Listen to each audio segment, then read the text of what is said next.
هقول لكم ازاي نعمل التمر الهندي الطبيعي في البيت بطريقه سهله جدا. ده شكل التمر الهندي، بنشتريه من اي سوبر ماركت او اي عطار.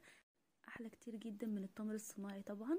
اول حاجه بتاخديه على طول زي ما هو كده، بتقطعيه قطع صغيره عشان يبقى سهل عليكي ويدوب معاكي بسرعه. بعد كده هتبداي ان انتي تنزلي عليه بميه مغليه، تغطيه كده بالميه المغليه، وحسب الميه اللي انت حطاها هيبقى مركز معاكي او خفيف شويه، مفيش مشكله. وتغطيه بقى وتسيبيه لحد ما الميه معاكي تبقى دافيه تماما. وده شكله. هبدا بقى ان انا احطه عندي في الخلاط على طول. هو طبعا بيبقى فيه بذر وشوائب، وهحط عليه شويه من السكر، حوالي كوبايه او كوبايه ونص. وبعد كده هضربه في الخلاط كويس اصفيه كويس جدا. وبس كده احنا خلاص خلصناه. اصفي بقى بقيت كل الكميه، وهنا معاكي يبقى مركز جدا. هتاخدي منه ربع كوبايه وتكملي الباقي بالميه، وتحطي السكر اللي انت حباه. عايزه اقولك احلى كتير جدا من الصناعي. ما تنسوش تجربوه وتحطوا لي لايك وتشتركوا في القناه.